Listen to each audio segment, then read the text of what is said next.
What's up? We've got a general OU battle here. I wanted to say Gen 6, and then I said general, so this is a mess already.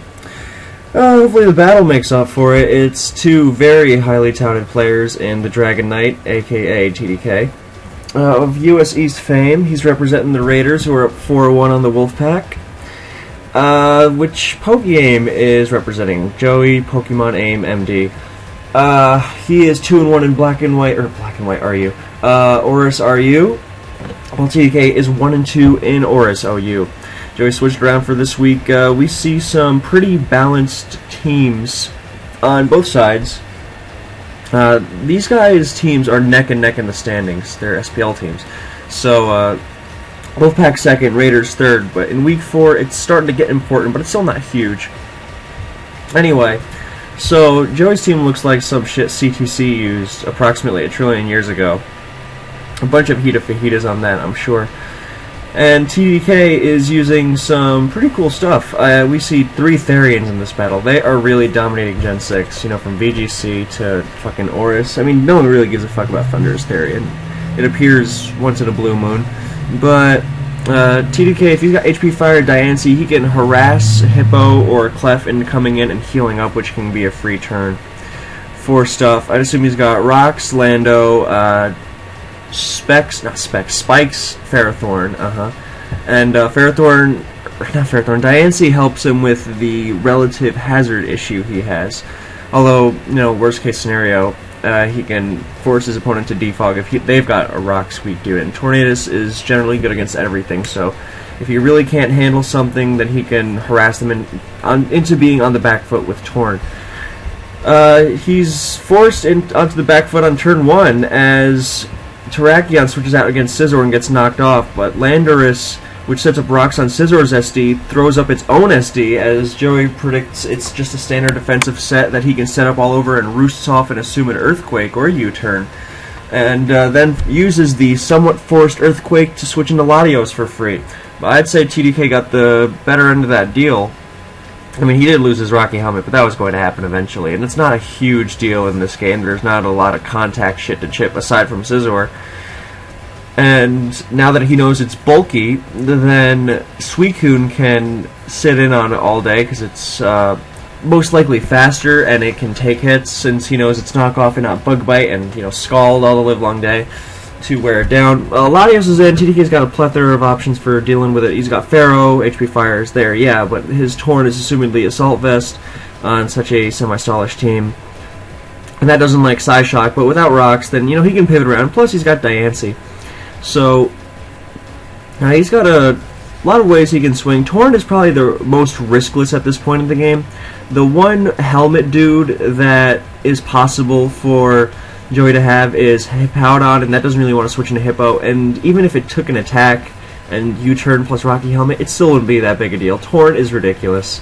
So, it does defog, and that does get rid of the rocks, but he's going to eat a knockoff here, not U-turn to keep up momentum. He gets rid of Tornadus' Assault Vest, which I guess is nice for the sole purpose of Suicune's Scald, stinging it and bringing it down later, so it can't deal with as much, you know, Hurricane confused nonsense. So Diancie comes in on knockoff and takes a crit U-turn. So he's going to keep his Tornadus' Assault Vest a little while longer, although it's unlikely that it, you know, stays that way. But it probably will make a difference, and he's got other checks to Latios, and I mean, it could hurt with Manaphy, but anyway, Moonblast bounces off Scizor for nothing, and a crit Thunderbolt. Did I just say Thunderbolt? I don't know where that came from, but Bullet Punch stings Torn. However, another one is not going to, you know, come close to killing, and he's threatening Heat Wave.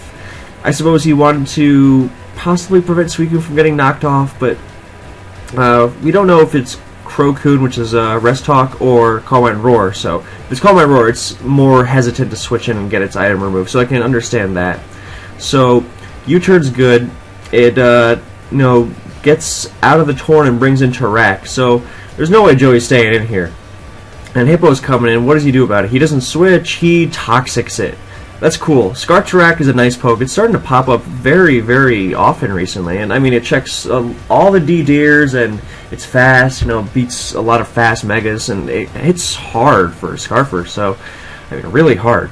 You ever faced Terrakion before in Black and White 1 in his prime when fucking Choice Band had no counters? Terrakion in Black and White 1 was broken, but he goes to Lando on Hippo's rocks, gets up rocks on Latios, and switches Ferrothorn into Psyshock. And he deduced that since the Latios did have Defog, that it wouldn't have HP Fire. That is extremely rare. It sometimes shows up on offensive teams that don't need Recover or Roost's longevity, but it's still quite rare, because, I mean, being able to switch into Keldeo, the bane of offense, a couple times, is kind of nice. So, TDK goes for a Leech Seed there, and Joey keeps trying to catch a Torn double switch, which will really sting and potentially kill if he doesn't have the right bulk with rocks up, but TDK gets his Leech off and then kills it with Gyro Ball. Perhaps he was assuming it only had Power Whip so he could stay in. Power Whip is by far the more common lone attack on Protect Pharaoh, so he could have roosted up a little bit, although I still think that was a rather unnecessary thing. But Torn comes in, Protect for leftovers, and TDK manages to, stay in and chip a little on Torn with Iron Barbs, but Leech Seed goes to no avail as Clefable comes in on Leech Seed. And I think if he stayed in there, he should have Gyro Balled, which would have left a more lasting effect on Torn, and would have also damaged the hell out of Clefable. So he goes to his Suicune on Clef, so this makes me think, yeah, that Roar, and that is really, really bad for Joey's team. It was bad even with Latios, but Latios isn't really a good check to it. It can hit on the physical side with, sorry for the blubber there, I don't know how that happened. Too many thoughts, not enough words. But he could have beaten it down on the physical side to, with Scald as its lone attack, so he could have survived a little and gone crit fishing, which happens a lot in Pokemon. You would be surprised at how often, this did not used to happen a couple of years ago. People would be unable to beat something, and, the game would usually end, but people go crit fishing a lot nowadays. I mean, it's partly with the shift in not being ashamed of winning by luck anymore.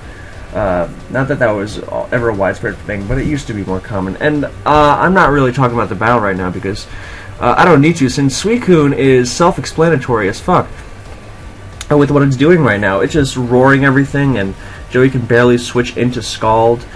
Scissor's going down. I mean, Clef is having Soft Boil, it's wasted, so he can try to last Mon with Manaphy or Clefable, either of the two. But TDK has a ton of offensive options to wear them down. They can't heal forever. I don't think Manaphy's even a defensive set. That would make his team really bad at dishing out damage.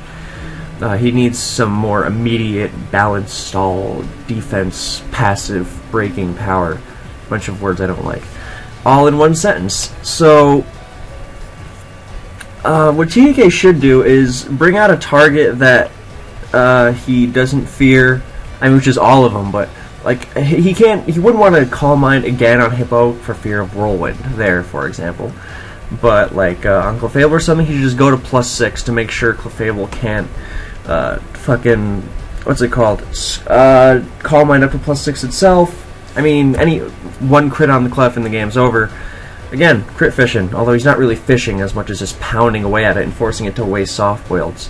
And if he doesn't even need the +6, if he waits enough soft boileds for it to not have enough to handle the onslaught from the physical Tarak, Lando, and Diance's Diamond Storm.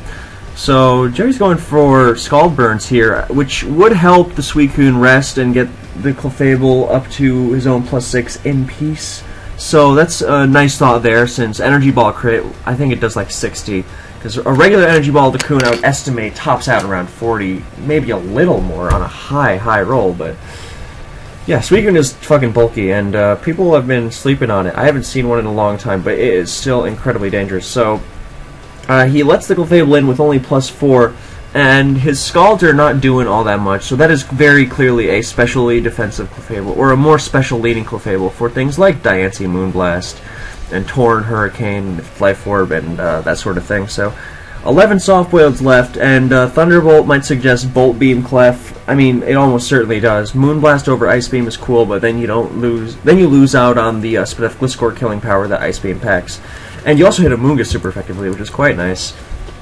And just hitting things like Earthplate Lando that try to just beat you down with strong stab, that's very cool as well.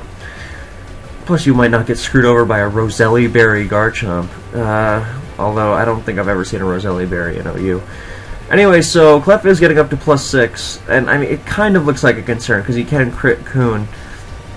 but it's still dicey because he has to soft boiled a lot, and not to mention TDK is pummeling him with Scald. So one of those, he's only got 8 left. Not to mention +6 Scald or not Scald, Moonblast or Ice Beam won't kill Ferrothorn, so we can just wail on it with Gyro Balls. And seeing as it is a specially defensive leaning Clef, then not only is Gyro Ball going to sting a lot, but the physical assaults from Torn, Lando, and Diancie are all just going to overwhelm it really easily. So there's Gyro doing 60. That's a fuckload. Plus, if he really wants to, he can just knock off its leftovers with Torn, and that would really be game. But he doesn't do that. Gyro Ball crits, and the result is the same. So Suicune, don't sleep on it. Good game, both you guys, as the Raiders jump out to a 5-1 lead. One more win and they guarantee a tie at worst, but I don't see them losing the week at this point. So I hope you guys enjoyed, and I'll catch you next time.